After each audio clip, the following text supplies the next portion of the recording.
नमस्कार, मैं हूं आपके साथ अंकिता पाल। बुलेटिन की शुरुआत करते हैं। खबर मथुरा से है, जहां पर कृष्ण जन्मोत्सव को लेकर तैयारियां जोरों शोरों से हैं।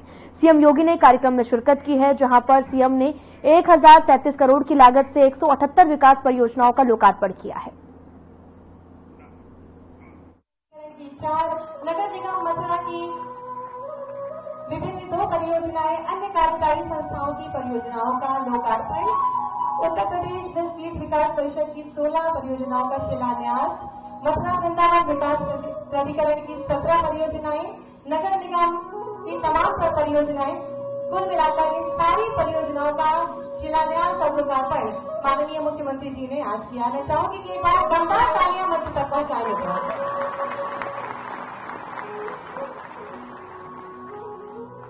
माननीय मुख्यमंत्री जी हम सबके लिए एक प्रेरणा स्रोत हैं, जिनके नेतृत्व और दिशा निर्देशन में उत्तर प्रदेश का विकास तो हुआ ही है, लोक कल्याण के साथ जनमानस की आस्था और विश्वास को भी सम्मान मिला है। बिना किसी विभेद के आम जनमानस की सुरक्षा और समृद्धि को संकल्पित माननीय मुख्यमंत्री जी से बहुत ही आदर के साथ विनम्र अनुरोध करूंगी, कृपया अपने आशीर्वचनों से हम सबका मार्ग प्रशस्त करें।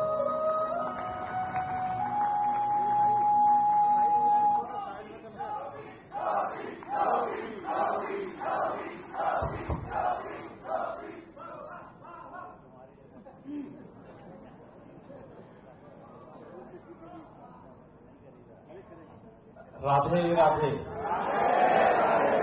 वृंदावन बिहारी लाल की, यमुना मैया की।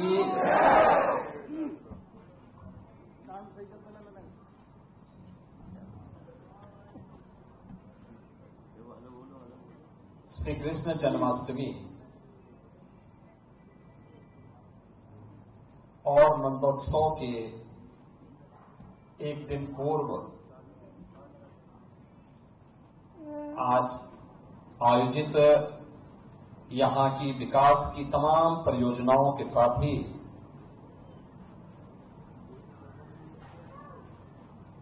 एक नए सांस्कृतिक कार्यक्रम की शुरुआत करने की दृष्टि से मुझे आपके बीच में आने का सौभाग्य प्राप्त हुआ है। आज के समारोह में जिनका आशीर्वाद प्राप्त हो रहा है, ब्रज के हमारे सभी पूज्य संतजन, उत्तर प्रदेश सरकार में मंत्रिमंडल के मेरे सभी सहयोगी, चौधरी लक्ष्मी नारायण जी, पर्यटन एवं संस्कृति मंत्री श्री जयवीर सिंह जी, यहां के प्रभारी मंत्री और प्रदेश के बेसिक शिक्षा विभाग के मंत्री श्री संदीप सिंह जी, यहां के लोकप्रिय सांसद और जिनका भी कुछ ही देर में फिर से आप मंचन देखेंगे, ऐसे श्रीमती हेमा मालिनी जी, माननीय सांसद राज्यसभा चौधरी तेजवीर सिंह जी, महापौर श्री विनोद अग्रवाल जी, यहां के स्थानीय लोकप्रिय विधायक और प्रदेश सरकार के पूर्व मंत्री पंडित श्रीकांत शर्मा जी, माननीय विधायक बलदेव श्री पूरण प्रकाश जी, माननीय विधायक गोवर्धन श्री मेघश्याम सिंह जी, माननीय विधायक मार्ग श्री राजेश चौधरी जी, विधान परिषद के माननीय सदस्य श्री ओम प्रकाश सिंह जी, चौधरी योगेश सिंह जी, जिला पंचायत अध्यक्ष श्री किशन चौधरी जी, ब्रज तीर्थ विकास परिषद के उपाध्यक्ष श्री शैलजाकांत मिश्र जी, उत्तर प्रदेश बाल अधिकार संरक्षण आयोग के अध्यक्ष डॉक्टर देवेंद्र कुमार शर्मा जी, भारतीय जनता पार्टी के हमारे जिला के अध्यक्ष श्री निर्भय पांडे जी, महानगर अध्यक्ष श्री घनश्याम लोधी जी, क्षेत्रीय महामंत्री श्री नागेंद्र सिकरवार जी, भुवन भूषण कमल जी, आज के इस भव्य आयोजन में यहां पर उपस्थित ब्रज क्षेत्र के मेरे सभी उपस्थित बहन और भाइयों, मैं सबसे पहले आप सबको श्री कृष्ण जन्मोत्सव और नंदोत्सव की हृदय से बधाई देते हुए आज आप सबकी कृपा से आदरणीय प्रधानमंत्री जी के मार्गदर्शन में हमारे इस मंच पर उपस्थित जो हमारे माननीय जनप्रतिनिधि हैं, यहां के लोकल सांसद, स्थानीय माननीय विधायक, अन्य जनप्रतिनिधियों के सहयोग से जो विकास की योजनाएं यहां के लिए प्राप्त हुई हैं, उनके लोकार्पण का सौभाग्य मुझे श्री कृष्ण जन्मोत्सव के एक दिन पूर्व प्राप्त हो रहा है। मैं इसके लिए भी आप सबको हृदय से बधाई देते हुए आपका अभिनंदन करता हूं, आप सबका स्वागत करता हूं। मैं आपका आभारी हूं कि आपने श्रीमती हेमा मालिनी जी के प्रति अपनत्व का भाव दिखाते हुए तीसरी बार उन्हें प्रचंड बहुमत के साथ विजयी बनाकर के भेजा और इसलिए उसके प्रति भी कृतज्ञता ज्ञापित करने का इच्छा इससे अच्छा अवसर नहीं हो सकता था कि मैं श्री कृष्ण जन्मोत्सव के आयोजन में भागीदार बनूं। प्रभु की लीला और उनकी कृपा को भी देखने का अवसर प्राप्त होगा। साथ ही ब्रजवासियों को उनके द्वारा यहां पर श्रीमती हेमा मालिनी जी को चुनाव जिता करके भेजने के बाद जो ऋण हम लोगों के ऊपर है, उसको वो ऋण करने के लिए प्रयास करके कुछ विकास की परियोजनाओं के माध्यम से वहां के विकास में हम सहभागी बन सकें। और उसी क्रम में मैं आज आपके पास आया हूं, आपके बीच में आया हूं। यह हमारा सौभाग्य है कि जब हम यहां की बात करते हैं, पूरी दुनिया के अंदर इस भूमि के प्रति लोगों के मन में अपार आकर्षण है और लोग इस बात के प्रति उत्सुक रहते हैं। सब कुछ प्रधानमंत्री जी जब बात विकास और विरासत की करते हैं तो वो विरासत यही तो आपके पास है, ये था कि कितना समृद्ध है। मैं भी सुनता था चौधरी लक्ष्मी नारायण जी से, यहां के माननीय जनप्रतिनिधियों जी से, प्रतिनिधियों से,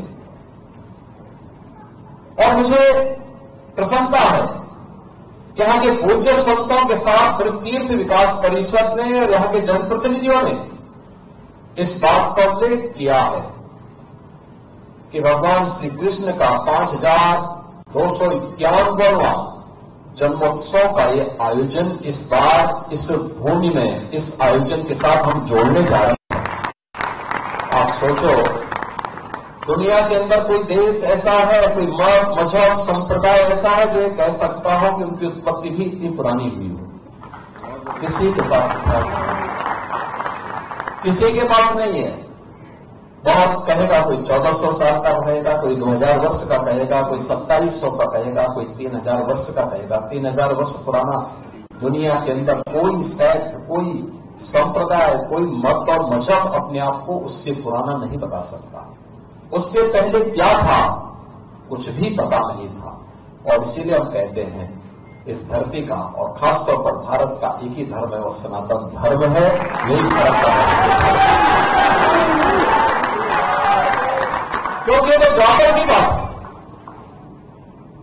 द्वापर के तत्काल बाद तो कलयुग आ गया।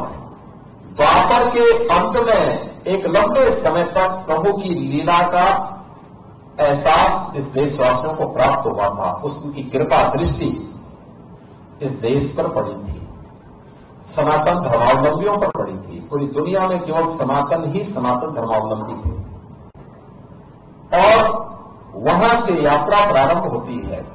कलयुग में हम इतने वर्ष आगे बढ़ चुके हैं।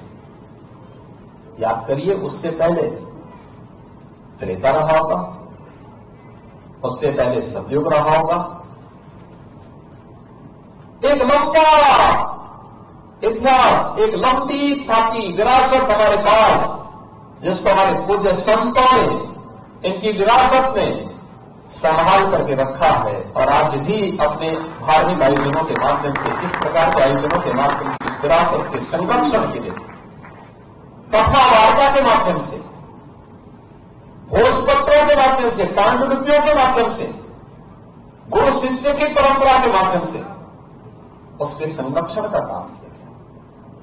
और उसी विरासत का हिस्सा बनने के लिए, उसके साथ विकास की पुट जोड़ने के लिए हम लोग आज यहां पर एकत्र हुए हैं।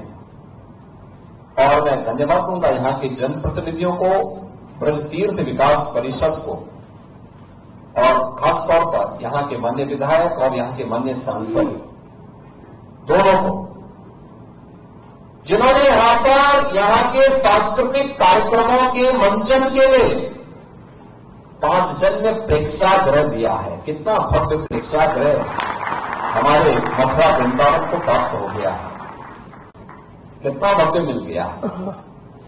लगभग 1000 दर्शक एक साथ यहां पर आ जाएंगे, और उसमें भी आपने देखा यहां पे कि इसमें पहला मंचन होने जा रहा है भारत की कला जगत की एक प्रख्यात कलाकार और आपकी सांसद श्रीमती हेमा मालिनी। वे मंच पर आई है। मैं उनका आभारी हूं कि वह अपनी पूरी साज सज्जा के साथ ही यहां पर मंच पर आ गए, अन्यथा वो कार्यक्रमों में आती। और आप ब्रजवासी इस बात के लिए सौभाग्यशाली हैं कि उनके मंचन के लिए, उनकी फिल्मों को देखने के लिए आप पहले यहां से आगरा और पता नहीं कहां जाते रहे होंगे। आज वे यहां के फिल्म मंचन के माध्यम से कला के महत्व के बारे में आपको बताई है, उसके प्रति समर्पण का भाव, यहां के विकास के प्रति उनका समर्पण का भाव। क्योंकि मुझे याद है जब वह पहली बार यहां से सांसद बनी, मैं भौचक था, मैं संसद में भी सांसद था तब। सबसे पहला मुद्दा हेमा जी ने उठाया था संसद में। उन्होंने कहा था, क्या यमुना मैया को शुद्ध होने का अधिकार नहीं है? देश की संसद में उन्होंने मुद्दा उठाया। विकास के लिए वहां के 84 कोसी परिक्रमा को बनना चाहिए, और यहां ब्रज क्षेत्र के भौतिक और आध्यात्मिक उन्नयन के लिए अत्यंत महत्वपूर्ण है।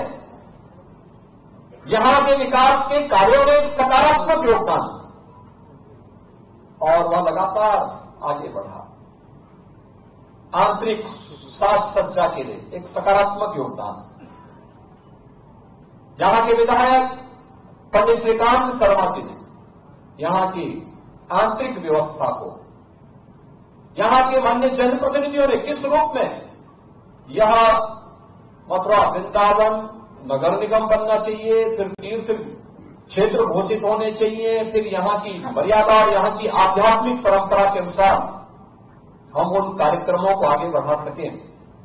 आज ये धीरे धीरे मूर्त रूप लेता जा रहा है, और आज यहीं पर ही प्रख्यात भजन गायिका सुश्री पद्मिनी कोल्हापुरी के एक एल्बम को भी यहां पे शुभारंभ करने का अवसर इस 5 जन्य प्रेक्षागृह में मिला है। मैं उनको, पद्मिनी जी को भी, उनकी पूरी टीम को भी इसके लिए हृदय से बधाई देता हूं, अपनी शुभकामनाएं देता हूं। बहनों भाइयों, आज 1037 करोड़ रुपए की परियोजनाओं का यहां पे लोकार्पण और शिलान्यास हो रहा है। इन लोकार्पण और शिलान्यास के कार्यक्रमों के साथ ही यहां पर हम लोग इन सभी कार्यक्रमों को आगे बढ़ाने का काम कर रहे हैं। एक एक चीज आपको यहां की विरासत के साथ जुड़ करके देखने को मिल रही है, और कितना भव्य प्रेक्षागृह आपको मिल गया है। आपके कार्यक्रम यहां पे हो पाएंगे, हर प्रकार के आयोजन यहां पर हो पाएंगे। शहीद लक्ष्मण स्मारक भवन, यह भारत की विरासत के प्रति सम्मान का भाव, भारत की स्वतंत्रता संग्राम सेनानियों, भारत के जवानों के प्रति श्रद्धा का भाव व्यक्त करने का एक मंच है। कुसुम सरोवर, इसे भी यहां पर आज पुनरुद्धार करके लाइट एंड साउंड कार्यक्रम के साथ इसको जोड़ने का काम श्री राधा रानी मंदिर में बरसाना में अब रोपवे भी आज प्रारंभ हो गया है। हमें हमारे बुजुर्ग संत जो पहले पैदल ही चढ़ जाते थे, मैं आज पूज्य फुलडोल जी महाराज को देख रहा था। इस उम्र में भी मैं सचमुच उनका सम्मान करूंगा, उनको नमन करूंगा। इस उम्र में भी उनके मन में इच्छा शक्ति वही जज्बा। ठीक है, शरीर का उम्र के साथ एक भौतिक काया है, वह अपना एक समय तक साथ देता है, लेकिन जज्बा है। एक समय था संत पूरी परिक्रमा करते थे, कई बार वहां जाते थे, लेकिन समय के अनुरूप उस प्रकार की सुविधा देना स्थानीय प्रशासन और शासन की जिम्मेदारी बनती है। और आज पीपीपी मोड पर यह सुविधा बरसाना के लिए उपलब्ध हो चुकी है। यहां पर भी सुविधाएं होनी चाहिए। और मुझे लगता है विरासत के संरक्षण, उसकी आध्यात्मिक और सांस्कृतिक पहचान को बनाए रखते हुए उसको विकास की एक नए कलेवर के रूप में हमें प्रस्तुत करना, यह आज की आवश्यकता है। इसके साथ ही यहां पे गोवर्धन की तहसील भवन का भी लोकार्पण हो रहा है। वहां के माननीय विधायक जी को मैं हृदय से इसके लिए बधाई देता हूं। अन्य विकास से जुड़े हुए तमाम कार्य आज यहां पर हम लोग आज यहां पे आज उसका लोकार्पण कर रहे हैं। और विकास की भी तमाम योजनाओं का, जिसमें गोकुल बैराज की अपस्ट्रीम में, जहां पर हम सब की आस्था और मान्यता है कि वासुदेव जी ने भगवान कृष्ण को गोकुल तक पहुंचाने का काम वहीं पे यमुना जी को पार किया था। वहीं वासुदेव वाटिका का निर्माण भी हम लोग करने जा रहे हैं। और बड़ी यानी लगभग 45 करोड़ रुपए की लागत से उसकी एक बड़ी योजना हम लोगों ने तैयार की है, उसको आगे बढ़ाने के लिए। एक पर्यटन जनसुविधा केंद्र बरसाना के लिए भी आज यहां पे स्वीकृत हुआ है।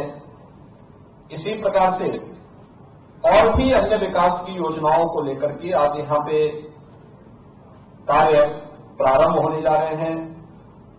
बहनों और भाइयों, आज हम सब जब यहां पर आए हैं, मैं आप सबको इस बात के लिए आश्वस्त करने के लिए आया हूं कि ये जो डबल इंजन की सरकार है, ये आपकी आस्था का सम्मान करते हुए आपको विकास के पथ पर आगे बढ़ाना चाहती है। प्रधानमंत्री मोदी जी ने जो हम सबके सामने एक लक्ष्य तय किया है, 2047 तक भारत को विकसित भारत के रूप में स्थापित करना है। लेकिन केवल विकसित भारत नहीं होगा, उसमें विरासत भी होगा और विकास भी होगा। दोनों का समन्वय होगा। गुलामी के अंशों को हमें सर्वथा समाप्त करना है। और गुलामी के अंशों को समाप्त करते हुए हमें एक नए भारत का, जो अपने विरासत पर भी गौरव की अनुभूति करता हो, विकास को उसके साथ जोड़ करके नए कलेवर के रूप में स्थापित करता हो। और श्री कृष्ण जन्माष्टमी इसी बात का संदेश हम सबको देता है। हमें वर्तमान की इन चुनौतियों को समझना पड़ेगा जो हम सबके सामने है, भारत के सामने है, सनातन धर्म के सामने। याद रखना, जो चुनौती सनातन धर्म के सामने है वही भारत की चुनौती है, और जो भारत की चुनौती है वही सनातन धर्म की चुनौती है। दोनों एक दूसरे से अपने आप को अलग नहीं कर सकते, कोई एक दूसरे से अलग नहीं कर सकता। और मैं तो आप मुझे संतों का आह्वान करूंगा, इस समय है उनको स्वयं आगे आकर के पूरे समाज को एकजुट करने के सावधान के साथ आगे बढ़ना पड़ेगा। याद करिए, अगर हमने तनिक भी भूल की, ये समाज फिर से बता, और जो साजिशें हो रही हैं अगर वे सफल हुई, तो बांग्लादेश के अंदर जो कुछ हो रहा है, हिंदुओं पर जो यातनाएं ढाई जा रही हैं, आप देख रहे होंगे किस प्रकार के अत्याचार हो रहे हैं, मंदिर तोड़े जा रहे हैं। हमारा मठ, हमारा मंदिर, हमारी उपासना विधि, हमारा शास्त्र, हमारे दर्शन, हमारी साधना पद्धति तभी संरक्षित हो पाएगी, तभी सुरक्षित हो पाएगी जब ये सनातन धर्म है और ये देश सुरक्षित है और बृहद हिंदू समाज सुरक्षित है। हमें इसके लिए कार्य करना होगा, लगातार कार्य करना होगा, प्रयास करना होगा, एक एक को जोड़ना पड़ेगा, एक एक को अपने साथ जोड़ना पड़ेगा। भेदभाव के लिए कोई जगह नहीं होनी चाहिए। विभाजनकारी उन ताकतों को बेनकाब करना होगा जो केवल अपना उल्लू सीधा करने के लिए समाज को बांटना चाहती है। तमाम वादों के आधार पर बांटना चाहती है। उनके लिए राष्ट्र की कीमत पर राजनीति उनके लिए अभिष्ट हो गई, लेकिन हमारे लिए राष्ट्र सर्वप्रथम है। राष्ट्र की कीमत पर कोई राजनीति नहीं हो सकती। हमें चुनना होगा, पहले राष्ट्र को चुनेंगे, उसके लिए किसी भी प्रकार के बलिदान देने के लिए तैयार होंगे, लेकिन उसकी कीमत पर कोई राजनीति स्वीकार्य नहीं है। लेकिन आज जिस प्रकार के दृश्य दिखाई दे रहे हैं, जिस प्रकार की बातें हो रही हैं, जिस प्रकार की चीजें चल रही हैं, आपने देखा होगा इन सब के मुंह बंद है बांग्लादेश की घटना पर। कोई बोलना नहीं चाहता, क्योंकि उन्हें भय है अगर वो बोलेंगे तो उनके वोट बैंक खिसकते हुए दिखाई देंगे। उनके पैरों के नीचे की जमीन जिस पर वे लोग खड़े हैं, वे अंगारे उनको ही जलाते हुए दिखाई दे रहे होंगे, और इसलिए वे मौन हैं, बोल नहीं सकते। जो लोग दुनिया के अंदर अन्य मुद्दों पर बोलते हैं, मुखर होकर के बोलते हैं, उनको फिलिस्तीन दिखाई देता है, लेकिन बांग्लादेश नहीं दिखाई देता। उनको दुनिया के अंदर अन्य जगह दिखाई देती है, लेकिन बांग्लादेश नहीं दिखाई दे रहा है, क्योंकि वहां मंदिर तोड़े जा रहे हैं और हिंदू मारा जा रहा है, संतों पर अत्याचार हो रहा है। और इसीलिए हम सबको वर्तमान की चुनौतियों को देखना पड़ेगा। याद करना, 1947 के पहले बांग्लादेश भी भारत का हिस्सा था। हमें नहीं भूलना चाहिए। और 1971 में बांग्लादेश को बचाने में हमारे सैनिकों ने भी बलिदान दिया था। हजारों सैनिकों ने बलिदान दिया था। पाकिस्तान को मुंह की खानी पड़ी थी। पाकिस्तान के 95,000 से अधिक सैनिकों को भारत के बहादुर जवानों के सामने समर्पण करना पड़ा था। और विश्व के इतिहास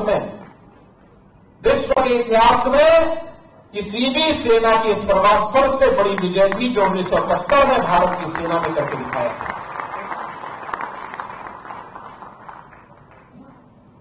इसलिए हम सबको वर्तमान में अपने आप को उसके लिए तैयार करना होगा, देखना होगा कि देश रहना चाहिए, सनातन धर्म हर हाल में रहना चाहिए, हमारी विरासत का हर हाल में संरक्षण होना चाहिए।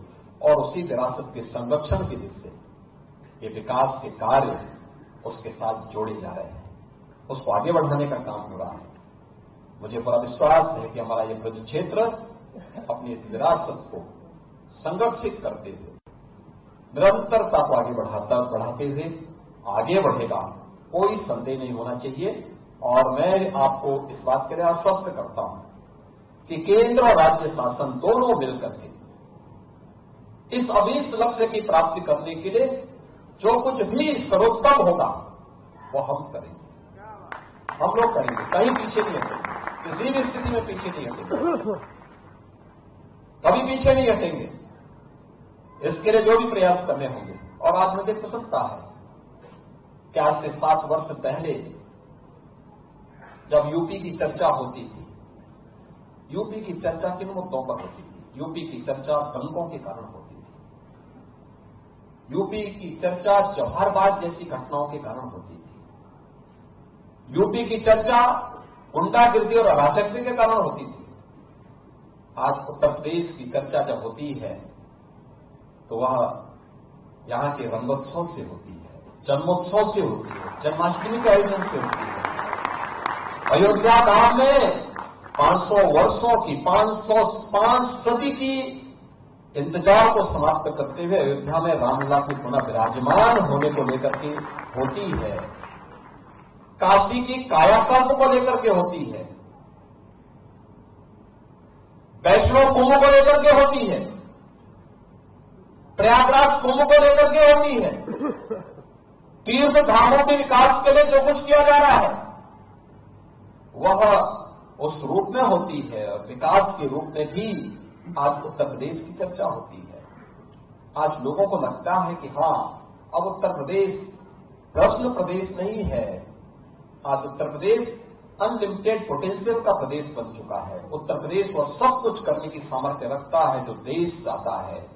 और भारत को $5 ट्रिलियन की इकोनॉमी बनाने में, जिस उत्तर प्रदेश को पहले विकास का बैरियर माना जाता था, आज उत्तर प्रदेश अपनी विरासत और विकास का बेहतरीन समन्वय के माध्यम से भारत के विकास का ग्रोथ इंजन बन करके तेजी के साथ उसमें योगदान देने के लिए अपने आप को तैयार कर रहा है। और ये विकास की योजनाओं का जो आज लोकार्पण और शिलान्यास हो रहा है, वह इसी के साथ जुड़ा हुआ है। और मैं देखता हूं हमारा हर जनप्रतिनिधि उन चीजों को लेकर के, गोवर्धन के विधायक उसके लिए, मथुरा वृंदावन के विधायक विकास के लिए, यहां की भावनाओं का सम्मान हो, यहां की आस्था का संरक्षण करते हुए हमें विकास कराना है।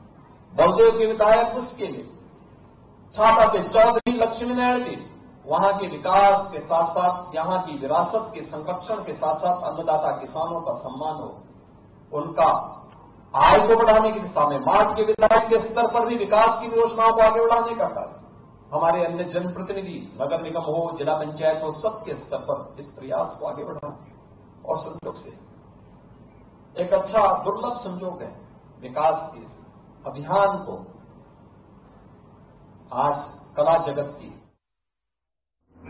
फिलहाल इस वीडियो में इतना ही। नमस्कार।